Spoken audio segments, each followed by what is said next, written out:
Sounds good. You ready to go, huh? Hello, mate. What's up? How are you? Yeah, good. Good to see you. Thanks for the time. You all good? Can't complain. This is a nice setup here. Oh, it's made perfectly for us. Yeah. Nice little whiskey room. Nice, I don't know if I'll indulge. Nice and intimate. Yeah. You've just come off the course, or you've done all your media stuff. Yeah, just finished that. Oh, you can relax now. Yeah, I guess. You're at ease. You're in the living room. Please. Yeah. Well, look, we've even What's that? We've even put pictures up for you. There we go. Cool. This wasn't here before, It doesn't feel like too long ago, does it? 3 years, man. It's crazy. Yeah, it goes quick, eh? That is crazy. Quite like that outfit, actually. Looking quite good there. Is that a playoff? What is that, playoff? Playoff, yeah. Against Blandy? That was, on the bottom there, picture. Lovely. That was cool. Look at that. That is... Hands in. Yeah, give me that top position. That top position's looking pretty nice. I don't know what the others are. You're all right for water? You all good? Should be good. It could be a counsellor's couch if you want. You can really relax, put your Lay feet down and share it all. make yourself at home. Oh. You don't have to have a bit of... Actually, I'll just have a sip. Yeah, a little I'll sip. taste it. It's a courtesy. Oh, well, appreciate it. Yeah, say when and I Just because you asked me like 14 times. Yeah. That's good. More for me. Would you like an ice cube with that? No, I want to actually taste the flavor of it. You know? So now you're making me not want to do it. So you're a connoisseur now, are you? Yeah, something like that. Oh, cheers. Cheers. Hey, good to see you, mate.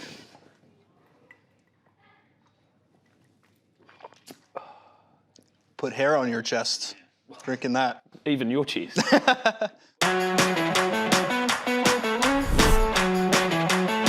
Yeah, I try to make small talk with Tiger. What am I doing here? I got to say something not to look like a complete idiot. Okay, you did hear that story. Yeah, that's a behind the paywall. Okay. Or midnight in the U.S., so they didn't get to see that ass whooping. Been portrayed as this madman, which isn't entirely wrong. Yeah, your manager said I could have you for 3 hours. Better start drinking.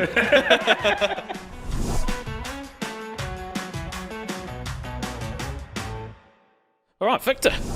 Firstly, welcome to the Life on Tour podcast. A real pleasure to have you on. Thanks for the time. I know you've got a busy old schedule. 2025 season's just starting, so thanks for coming. How are you? Yeah, good. Pleasure to be here. I've actually listened to a couple episodes, so this is nice. Cool to be a part of. So you know what you're in for? Yeah. I'll try to dodge as many bullets as possible. Nah, there'll be no bullets here. But no, honestly, mate, it's great to have you here. And courtesy of Buffalo Trace, I guess it brings people together. So we can sit back, relax, and we've got a bit of time, which I guess a lot of your interviews are quick fire, aren't they? Bang, bang, bang. Media centre here at the back. So it's good. And firstly, where the hell have you been? You've been away for 4 months. Yeah, I've been in just a dark basement, just grinding the past 4 or 5 months. No, I've been in Oklahoma, just hanging out for the most part. Were you just home for Christmas? Like, what's a typical sort of Christmas and eating, and like, what's all that sort of homely stuff like? We eat a lot of food, but a lot of like old farmers, kind of just basic food. But we eat a lot of lamb, and you smoke it and salt it. It's just extremely tender. Oh, that sounds very New Zealand-like. And my grandma's 101. Sorry, what? Yeah, she's 101. Ah. And every year of my life, I've had Christmas in the small town that she's in. It's like 8 hours northwest of Oslo. Oh, so we just have a bunch of traditions and eat good food. It's great. 101. Yeah. My grandfather was 99. Okay. Couldn't make the century. Nervous 90s, if you're in cricketing terms. But that's what's one of the weirdest family traditions at the Hovlands? The most unique. Weird. I don't know. It's not just weirdest, lots of little things. Yeah, like, just lots of little things. Like we'll chop our own tree and sing and just like the little things. Yeah. So what does time off for you look like? Because ever since you've been a professional, I can't remember you taking 4 months off. No. I was talking to Shay, my caddy, and probably month, maybe just over a month is probably the longest I've taken off playing a tournament. Yeah. So it's been weird having 4 months off, but it was pretty nice. Not gonna lie, it was nice, but didn't mean that I rested on my laurels. I was practicing, trying to figure some stuff out. So I was gonna say it's not like you're dropping the clubs completely for a month and having And I've actually never done that in my life, really. I've just never really taken more than a week off playing golf. Actually, after Ryder Cup that year in 23, I probably took like 4 or 5 weeks without even touching the club, and that felt pretty good. It was nice to finally be able to do that. Yeah. So how are you feeling, I guess, after that break, first event of the season here in Dubai? You must feel refreshed a little bit. I will say I'm excited to come back and compete. Like, I really miss competition and just being under the gun and trying to execute shots and just compete. I think that's so much fun, and it's so hard to find that anywhere else kind of in your life. Yeah.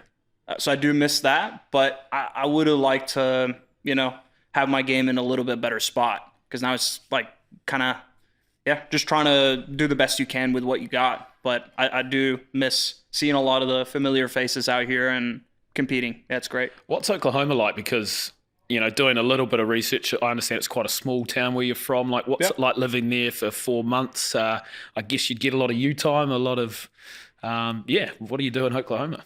Yeah, well, I do have, now I have 2 roommates, actually. Oh, nice. And I play at a course called Oak Tree National. So I live in Stillwater. It's about a 45-minute drive closer to Oklahoma City. And we actually have quite a few PGA Tour players, Corn Free Tour guys, probably around 15 guys that are trying to play golf professionally. Nice. Or are playing golf professionally. And it's just a game every single day you go down there, and it's great. How does Viktor Hovland pick his flatmates? I've been kind of having a lot of the guys that went to Oklahoma State. Yeah, nice. After me. Yeah. Just because if they're turning pro and they don't want to move out of Stillwater, I've just said, hey, I'm a lonely guy. You can stay at me. The leadership. Play that leadership That's role. one way to put it. Yeah. Oh, that's awesome. Yeah, it seems like a cool spot. Seems like a very cool spot. And I guess let's talk about, I know, the last few years. You go back a couple of years ago, you're on top of the world. Can you run us through, firstly, how amazing that whole season was? And, you've got 6 wins to your name now. You've got a FedEx Cup. Like, that's pretty mental. Like, I know feels like a little while ago, but it wasn't that long ago. No. How cool was that season? How cool was that feeling after going through college, going through everything, and then you're like, wow, things are good. Things are real good. It was amazing. Yeah.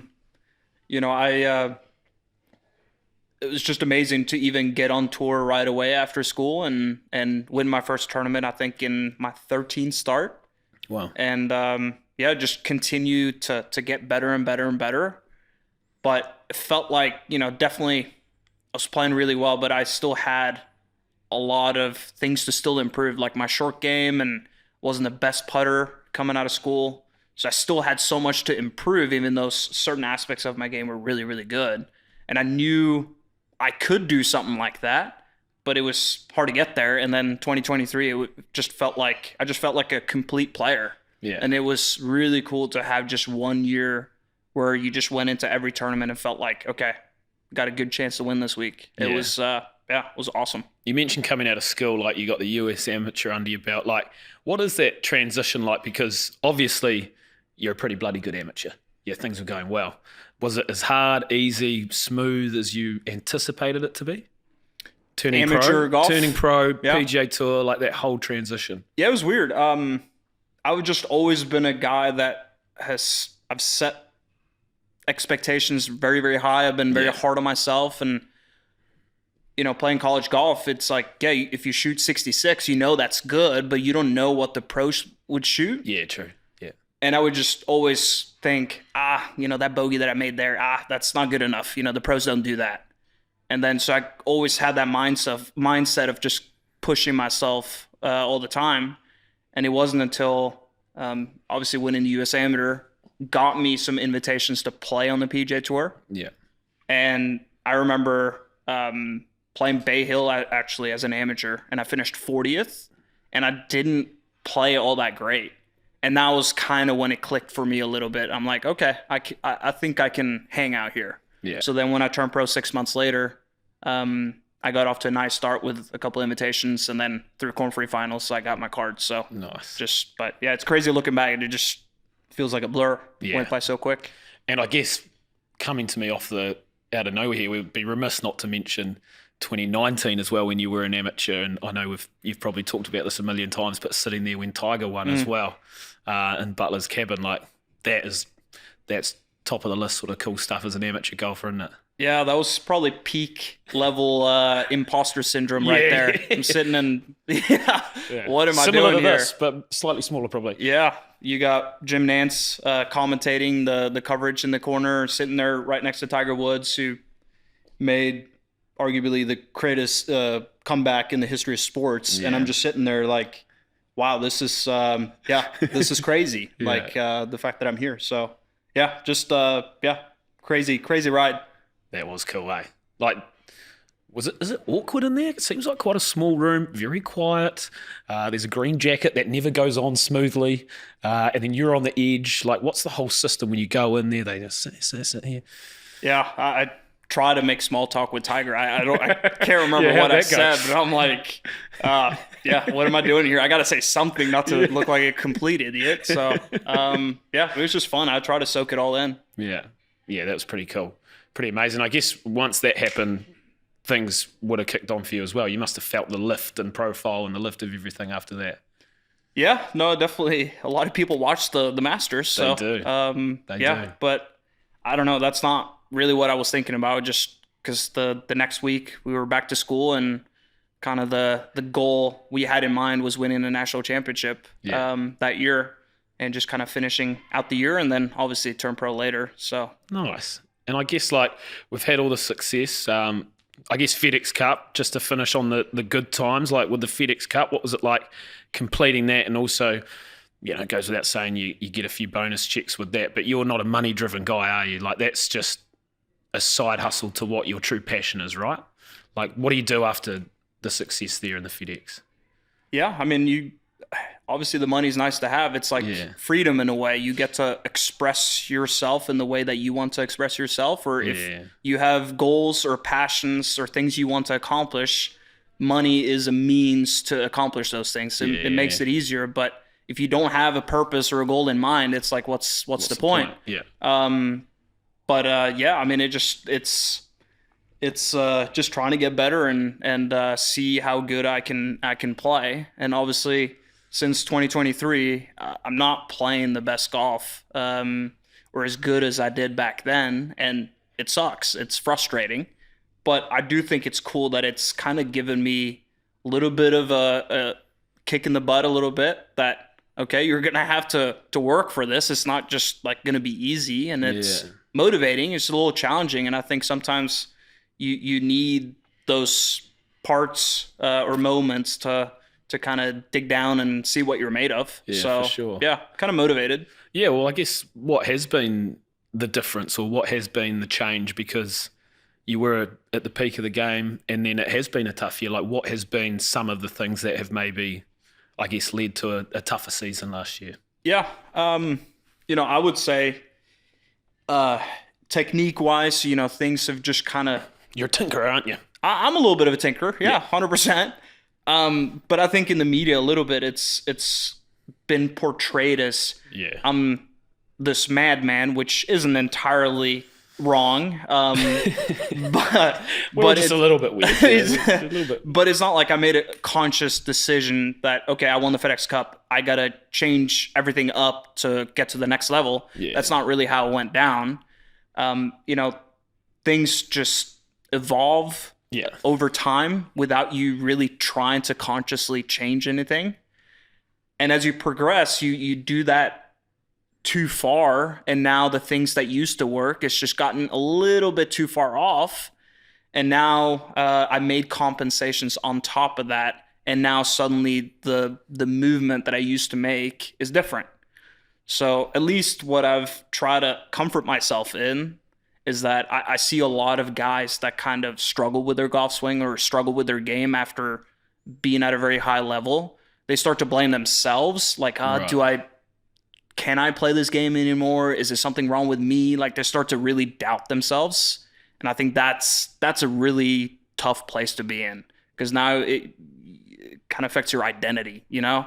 But it's like, I know that I can play good golf, but hey, if the club is moving in a way that's very hard to control, I've got to fix that problem.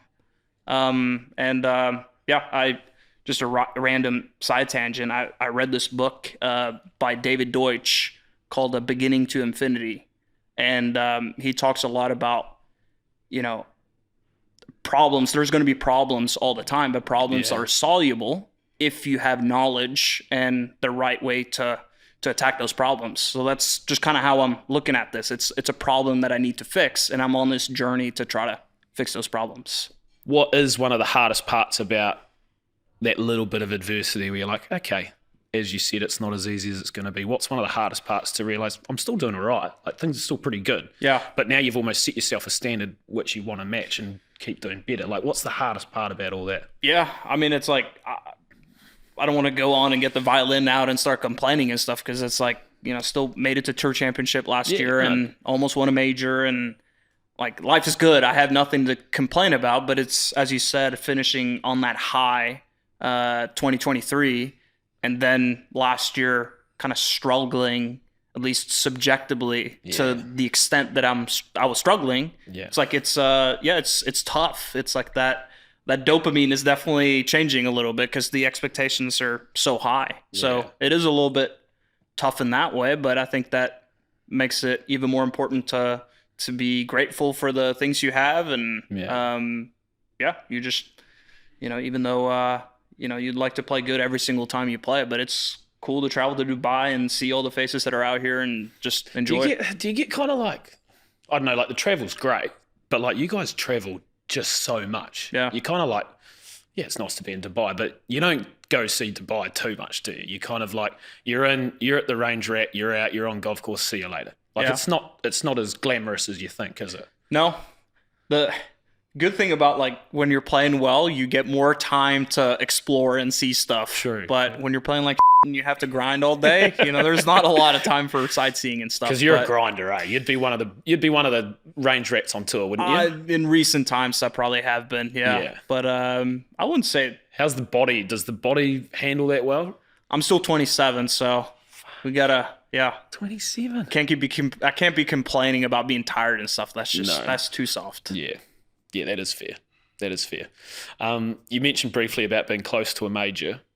In these, even without the tough times, we're still yet to tick that off your massive bucket list. Like, how much does that go through your head, or does it at all? And how important is it for you to go, I'm going to get one of those buckets, you know? Like, yeah, no, obviously everyone wants to win a major. But even with how the PGA at Oak Hill ended, you know, I don't lose an ounce of sleep because of that. So it's just like, I don't think about it that way. You know, it sucked in the moment, that's for sure. But I think experiencing that and then winning the Memorial shortly after, and then going on to have the FedEx Cup playoffs that I did, and then having the Ryder Cup that we had later that year, it's like you can't look at things in a vacuum. Kind of forgot about it pretty quick. Yeah, exactly. It's a good way to forget about it. Because I guess like when I look back at some of your results, one that comes to mind for me was the Open, the 150th. Yeah. Because everyone probably goes, oh, Rory kind of lost that, or Cam Smith putted his way to victory. But realistically, like, you were in that final group and you were leader. You know, that was half yours as well. Yeah.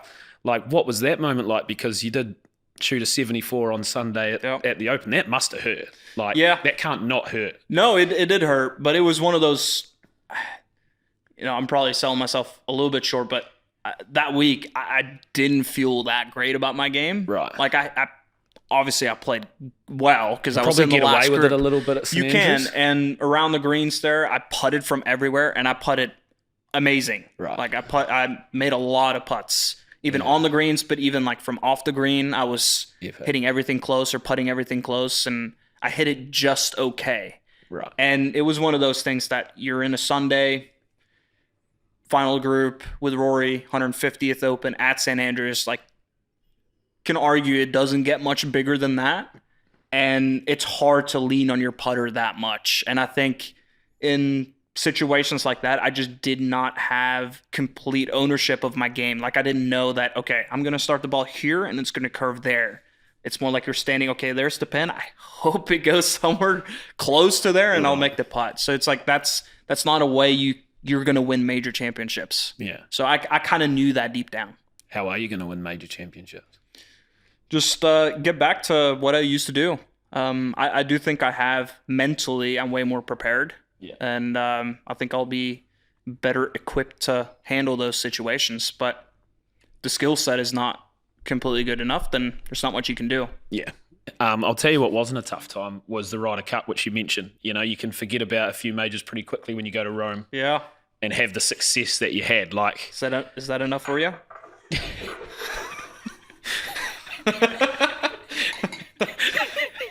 Kiwis are crazy. Well, yeah, I'm going to be here for a while. Yeah. Yeah, your manager said I could have you for 3 hours. So. Oh, boy. Better start drinking. Well, yeah. No, we were talking about Rome, weren't we? Cheers. Yeah, the after party was great. Yeah.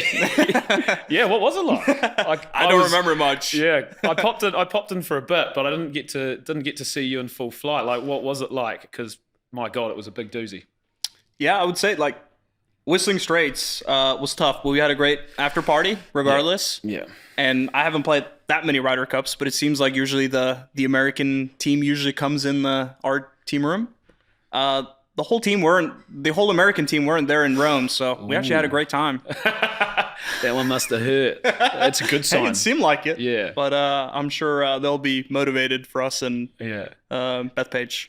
What does like an after, because I guess for you guys, you have all your success, you win on the PGA Tour, but that's an individual win and you and your team will celebrate. But how awesome is it to let your hair down, have a few drinks with like playing partners and team culture at the Ryder Cup? Because it's special. Fun. Yeah, special. I remember even at Whistling Straits, just thinking, you know, the guys, the captains, the players on the team, like everyone there are people that I looked up to my entire life watching the European Tour. Yeah. And all those guys are in there and we're a part of, you know, we're on the same team playing for our continent. Yeah. In our home country. It's it's just unbelievable. It's so much fun. And obviously after that year it stung losing and it just made winning in Rome so much more special. And it's just so cool to mix it up when you're playing an individual sport and everything is about you. It's a very self-centered way to kind of go about your life because everything is just Yeah.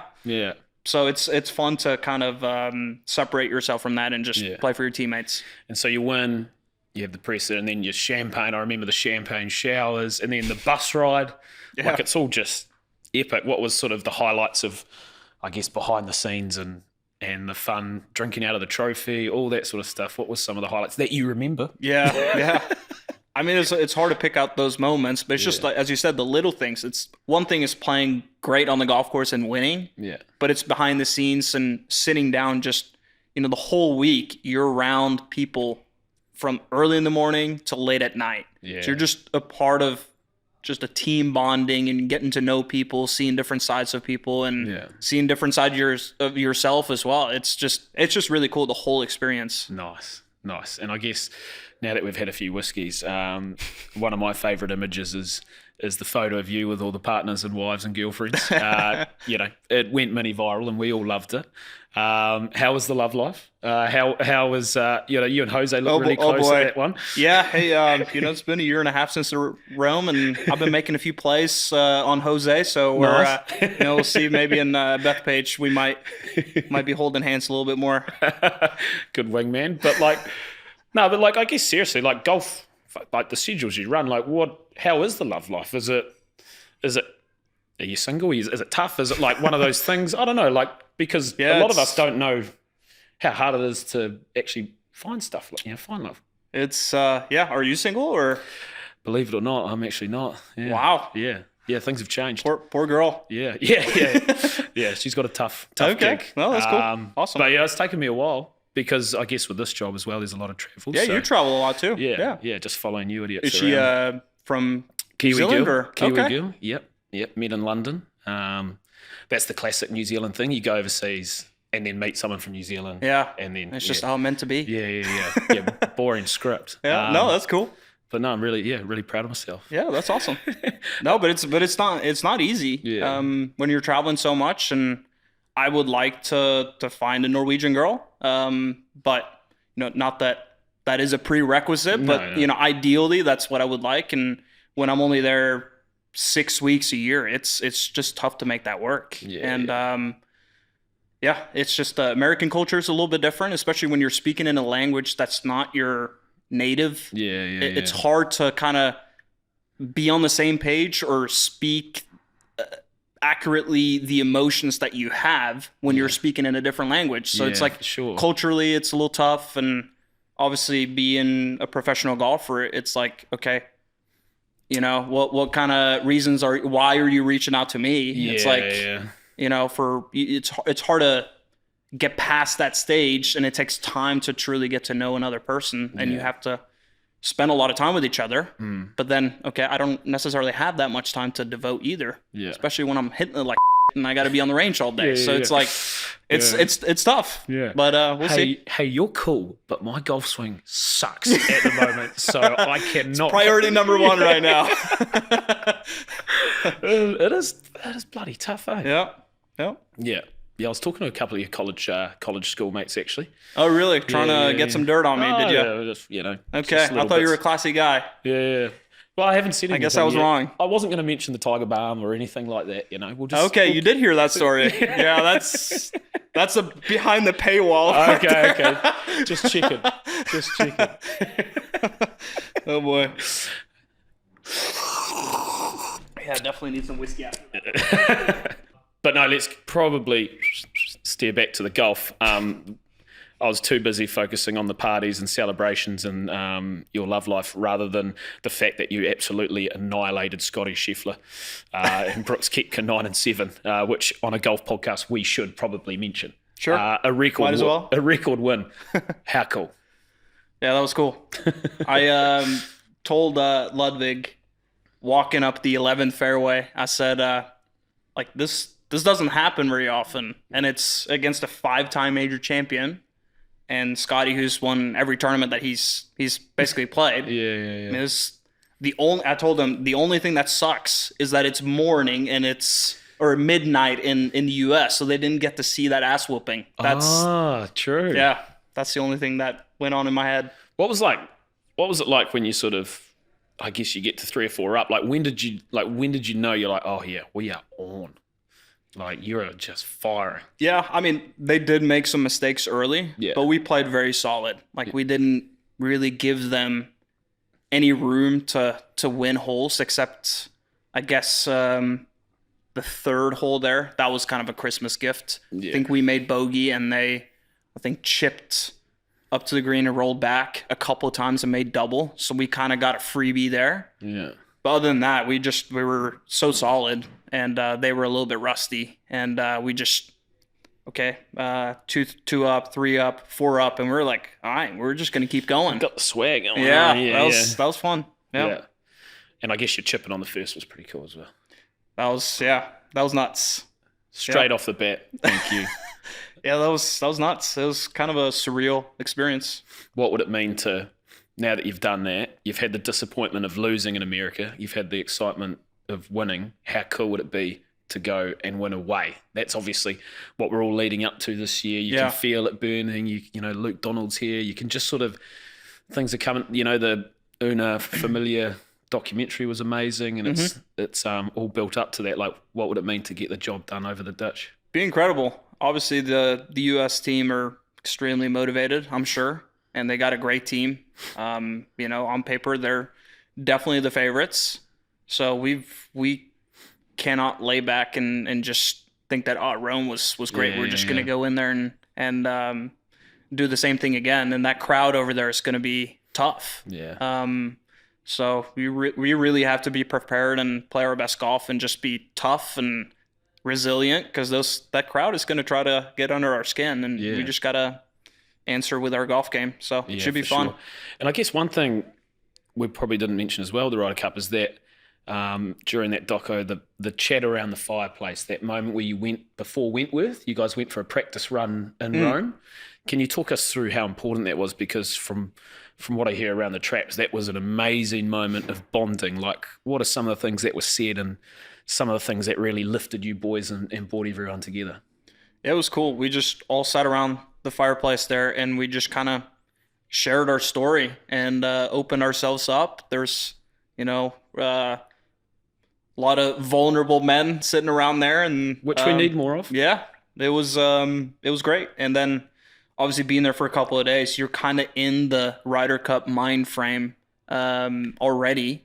So then when we went back home and then back to Wentworth, Luke paired us in potential groupings during that week. So you got to get, we play with each other all the time, but with kind of that practice trip in mind, and then we play together, potential pairings. It was just like there was a thin or red line throughout the whole couple weeks leading up to it. So it was just brilliant. That's so cool. And are you quite a stats driven person, I imagine, as well? Like in your golf game, very fastidious with everything you do. You must just love the analysis and all that breakdown of how you pick the partners, all that sort of stuff. Yeah, because we don't see a lot of that. Like, I'd love to sit in the corner of a meeting and go, "Oh, why are you doing that, mate?" Yeah, I work with Eduardo Molinari. Just for my own game, but he was obviously in charge for the Team Ryder Cup as well. So he's nice. In Luke's ear and kind of going back and forth and talking about potential pairings. And honestly, the stats stuff, like, I enjoy it because it's a potential avenue to improve. But when it gets like really into the weeds, I think it's a little it's too much. Right. Like, I'd like to if I'm hitting it well, like, just give me a number. You just don't be stupid, and you're not gonna like lose too much if you have a bad strategy or stuff like that. It's just so, but it is good to have good analysis and good stats, because you do make better decisions. Yeah, it's awesome, eh? Such a cool trip. And I guess one of the other things that a lot of us heard literally was your taste of music. A lot of the boys were giving you a fair bit of stick about that. Got to educate those boys. Yeah, well, unbelievable. Metallica. They just listen to Taylor Swift, and they're just like head down, and they think it's great. They gotta Metallica 14 number one hit singles. There's all that stuff. That's all good. Like, where does that side of your life come from? That because I was talking to Rasmus, and he's like, "Yeah, I'd jump in the car with Viktor on the way to to golf at uni," and my goodness, not only is he a horrible driver.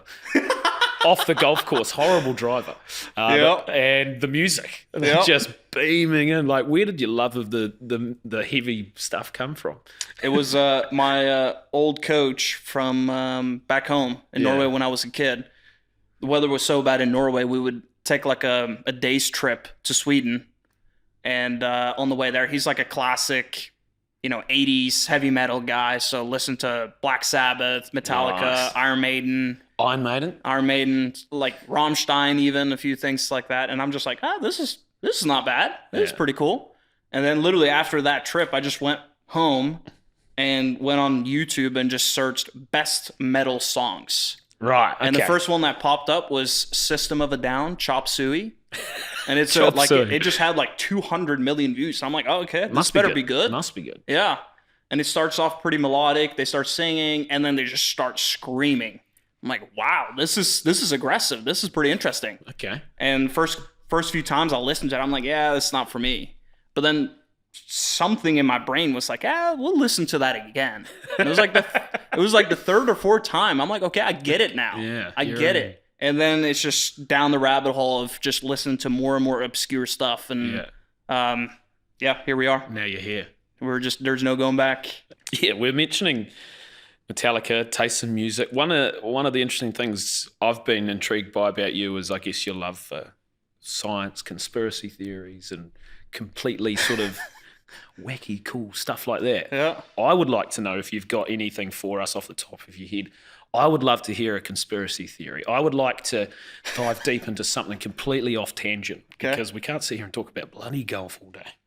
So have you got anything on top of mind? What are some of the things outside of this world, outside of the golfing world, that you love thinking about, love talking about?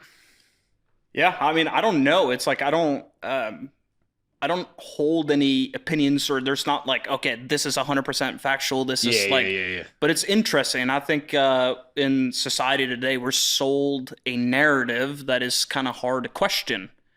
And when you start to question things and kind of start looking deeper and deeper beyond the layers, it's like it gets pretty interesting. There's a lot of just more and more questions that you can ask, and then the better questions you ask, the cooler answers you get, and then it just leads you anywhere. And I mean, it's just like, can start with, okay, how did might not be the Egyptians that built the pyramid, right. you know, and then like, why did they build the things that they built? You know, is there an afterlife or not? You know, philosophical ideas. And after that book that I mentioned earlier by David Deutsch, A Beginning to Infinity, he's kind of considered the father of quantum computing, right? And just like explaining quantum mechanics, how that works. And I still don't know what it means, but just like the base level understanding of it, and it's just like, it's crazy.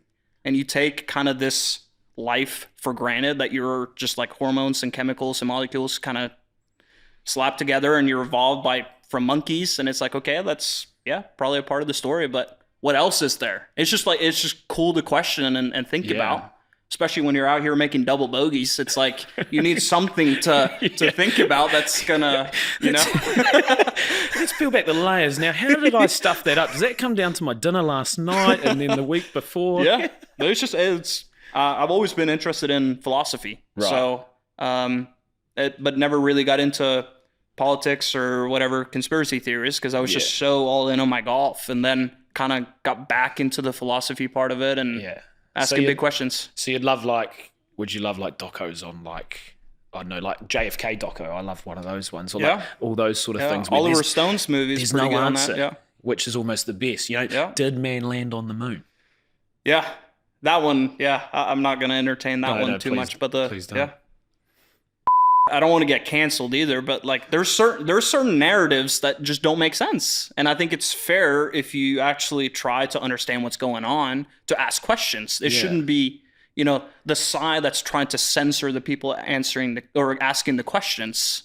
You know, I think that's a little curious. Yeah. That's all I'll say. You're not asking a question to call someone out. No. You're just asking. You just want to just tell me more. Find out. It's quite a good trait in general, isn't it? If you're socializing with people, if you're doing anything with people, it's nice to ask questions and keep diving in. Or especially if there's a party involved asking you to do a certain thing, instead of just doing it by blind faith. I think it's fair to ask questions of why you should do X, for example. Why on earth would you come on this podcast? Exactly, because I just had no choice. You didn't ask the questions. I was like, let's get this over with. Hopefully, he never talks to me again. Yeah. Wow. Well, we could get you cancelled. Please do. That would make my life a lot easier. Yeah. Don't have to show up to stupid podcasts. He's loved it. What would make your life easier? What are some things what is the hardest part about your life? And I know we said it before, things are pretty bloody good. But like, what are some of the hardest things in your day-to-day or your general life? What really... I think for me, just personally, because I am quite introverted, I like to kind of keep my head down and just, okay, this is my goal for the day. This is what I want to do. Head down. I just want to get that done. Nice. Out on tour and traveling, there's a lot of distractions, and just being kind of handling both sides of that. Okay, I still want to get everything done, but I also need to attend to other responsibilities as well. Yeah. So yeah, traveling obviously is not great. Do you miss jet lag and stuff? Do you miss family and stuff like that? I do, but my dad's retired, and brought my mom out to Hawaii, and my dad's here this week, so nice. I do get to see mom and dad quite a bit. Yeah. Would like to see my friends a little bit more, but makes it even more special when I'm first home and we do go out or play golf together, and Yeah. seems like nothing's kind of changed. Is there occasions where, like, for example, like I've always dreamt of winning the lotto, or just I've actually I've actually dreamt one day that I'll wake up and just be really bloody good at golf. Okay. Which sounds weird, but Keep imagine dreaming, buddy. And I was thinking, like, how would let's say, for example, I woke up and shot 62 and I could just do it. Like, how would I talk my way into an event, and take it to the next level? Yeah. That's how I'm pretty weird. And I've thought, like, what would I do if I had this success and, won lotto? And I was like, well, I would Just after playing one good round of golf. No. Like, I'm ready. Now I'm on a different Coach, tangent. pick me. Yeah. Well, because I used to work at, like, Golf New Zealand, I was like, hey, if I shoot 62 again, can you just let me play in the New Zealand Open? And I'll win it, because if I do 62 every day, I'll just win. Yeah. And then it's like, how do you get to the next level? And That's called the Dunning-Kruger effect. What? Look it up. Look it up? It's just try to be funny is kind of an insult.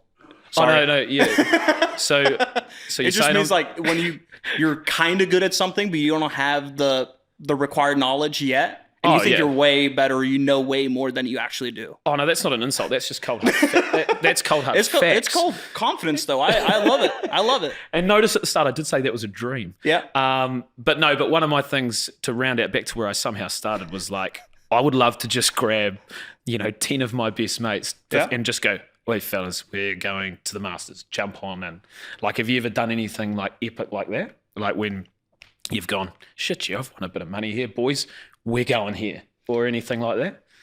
It's not so much about the money part of it. No, but it's not last summer, but the last 2 summers before that, me and a few buddies, we took one car. It was kind of stupid, actually. It sounded like a great idea, but we drove 22 hours from Oslo to a place in Norway called Lofoten Links. 22 hours. And we were there for 4 days, and we just played golf. And because it's so far up north in the summer, you can play all night. Is that 24 hours of light? Mm-hmm. Yeah, that's one content piece we're actually going to do here at the DP World Tour. Y'all should do that. With me playing golf for 24 hours straight. No way. Yeah. I'm going to give that a crack this year. That golf course or a different golf course? Well, with your recommendation. You should go to Lofoten. Yeah. Please do. Just bring a lot of golf balls. What I'm going to do, is go literally 24 hours as long as I can, and then I'm hoping someone will join me for 9 holes at a time to keep me going. Yeah. So, I'd like a local like yourself to maybe pop on over.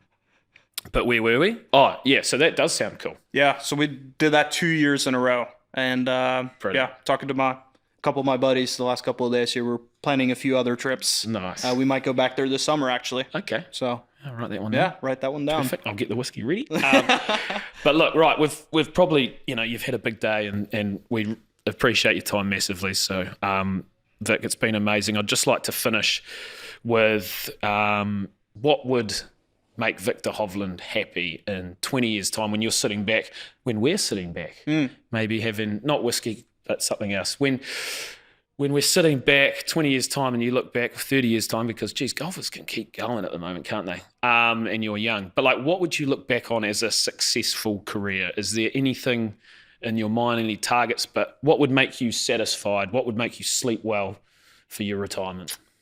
Being at peace with my decisions, and hopefully in 20 years' time have a big family. That's about it. Being at peace with the decisions. Yeah. Nice. Simple. Yeah, simple. Well, I like that. Yeah. And I really do hope, like, you keep going, because I love where you've been. I love that, as you say, like, there's a little bit of new motivation. I think it's intriguing. It's inviting. Yeah. And I think golf and golf careers need that almost, to defy the odds. So, mate, having this time with you, seeing where you're going, I'm excited. And I think everyone at home will be excited too. So, thanks for having me. Yeah, thanks very much. And not only good luck this week, but good luck this year. Thank you. Appreciate it. Cheers, Vic.